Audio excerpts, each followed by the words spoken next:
Thought I'd give the Choughs some food.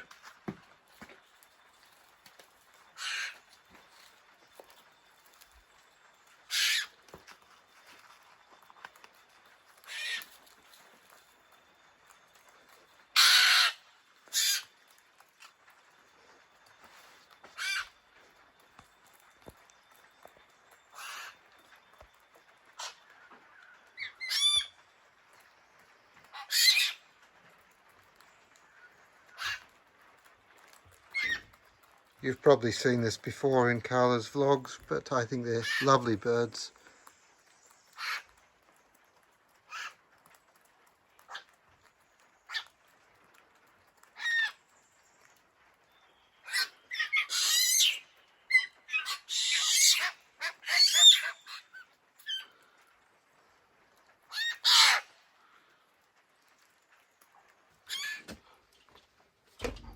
Right, I have been instructed by Carla to use this machine here to strim this embankment here, so that's what I now shall do.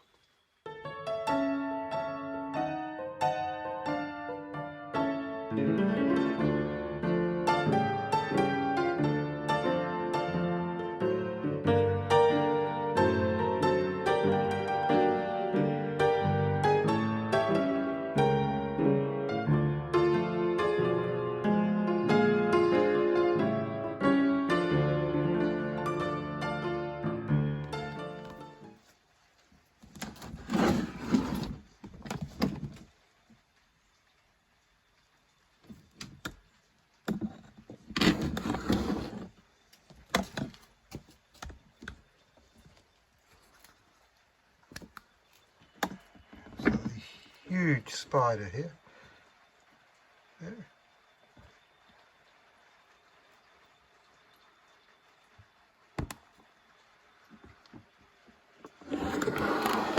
I'll leave it in peace.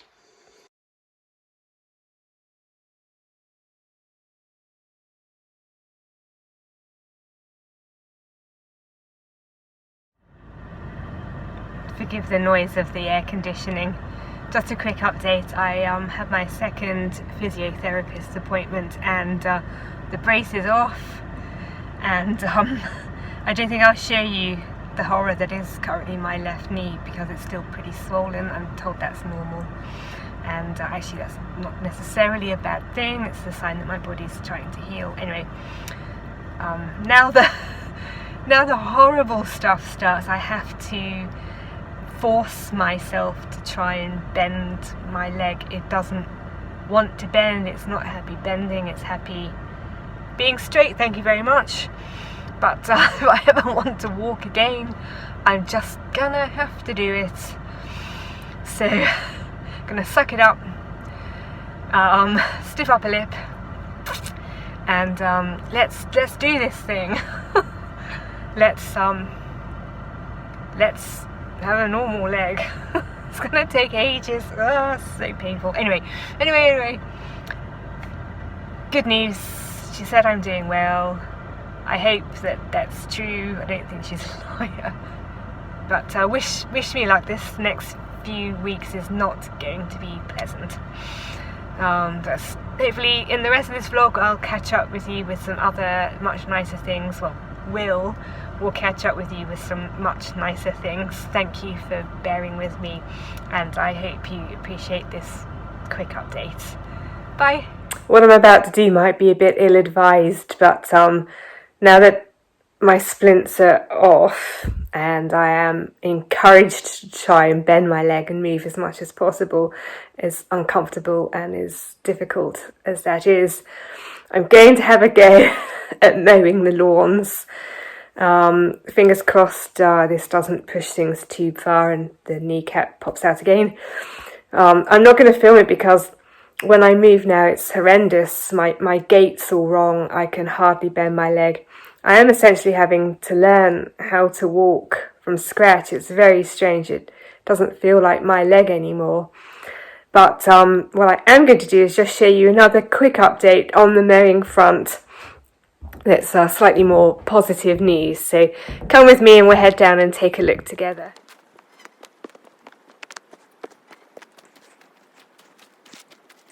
Well, here we go.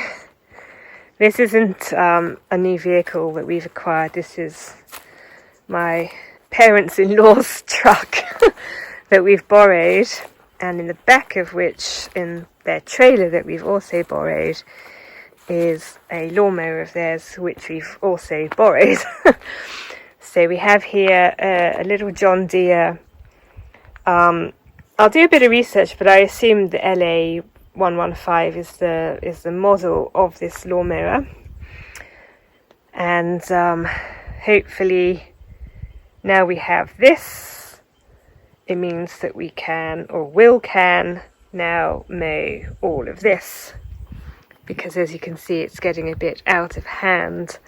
And this is February, so we're at the height of summer. It's one of the most dangerous times of year in terms of bushfire risk, although the weather's been pretty awful and I've actually got goosebumps on my arms at the moment. I'm so cold. Nevertheless, it's important to manage your property effectively, so this is what we're hoping to do. In theory, I did do research into mowers. In theory, the John Deere isn't necessarily the right mower for our property. If we were to get a new one, or at least this model, it's like one of their base models. So we need something that's capable of coping more with our extreme slopes and rocks. Hi, Beauty. And all the things that we throw at lawnmowers. Nevertheless, this will at least enable us to mow sort of like the flatter, more normal parts of lawn that we currently can't mow or would have to mow by hand. And having done that myself, I know that that's very, very unpleasant. For now, at least, this is better than nothing. I think we won't need to use it too much now. We're in late summer, autumn's coming, the grass probably will stop growing, or the growth will slow before too long. So we'll only probably need to use this a couple of times, and then the job's done and we can return it and maybe turn our attention to picking up a replacement. Hello, Vita. Yeah. You like the little mower too? Good girl. Right, but I'm going to head this way, beyond the new pile of gravel, which I, for obvious reasons, can't do anything about. I'm going to grab the mower and I'm going to try to at least give our house lawns a mow. Wish me luck, and I'll catch up with you later. Something interesting I noticed when I was processing firewood is this. I think it's a coconut shell, but how it got here and what its story is, I don't know. We certainly don't eat coconuts, and it looks like it's pretty old. I wonder if it's been brought here by a bird, perhaps. I can't think how else it could have got here, or what its story is. But there you go, an interesting little thing that we found in the garden. I've been hobbling around trying to do some work on the garden. Apparently motion is lotion. Anyway, you might remember this is the lemon tree that's got the lemons that you can eat. They're so sweet. But it lost all its leaves and I blamed it on a wallaby. But I was just watering it, and I initially thought this was just a bit of stick. But if I get in close, you might be able to see there's one there and there's a much bigger one there. These are caterpillars. Let me swing under this leaf.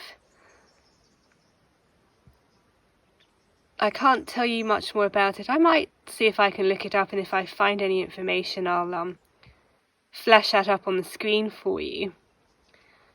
I'll keep an eye on this, but this might explain what happened to this plant. And in fact, many of the citruses, this one, which is a lime, that also suffered. And if I head this way, I noticed that the lemon, which is just poking out there, also lost a bit of leaf. but it had lost it from quite high up, which is when I mentioned that I highly doubted that wallabies could fly, so maybe my initial assumption was incorrect. Anyway, I'll keep an eye on it. I hope that they don't move so fast that when I come out tomorrow there's no leaves again, because I sort of want to test the theory. So I can't really see why else they would be there though, other than to prey on these leaves. And you can maybe see some of it's slightly been munched already. I'll keep you informed. Whilst I'm here, I thought I'd just quickly spin around and show you how nice the Doughnut Bed is starting to look. I hope you can see it's a very grey day, very flat light. But many of the little plants are now flowering. They're not so little. This is a combination of plants that I grew from seed, grew from cuttings, or have bought in.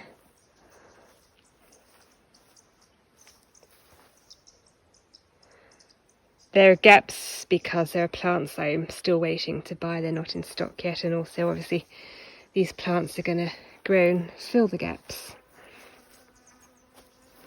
These are scabioses or pincushions. I think you can see why they're called that. They really do look like pincushions. Oh, that's nice to see. Honeybee going about its business. This is the bush clematis. And I was very, very happy to see this one's flowering too, which I didn't expect in its first year, but there we have it.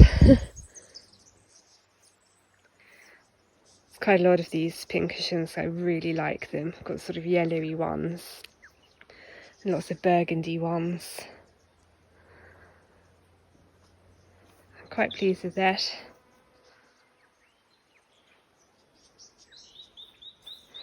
Yeah, I'm going to carry on hobbling about, trying to get my work done.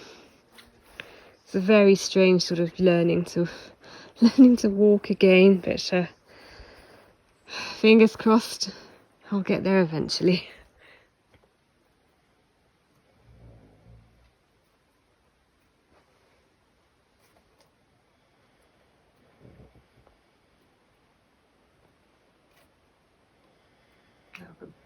Back in my bedroom.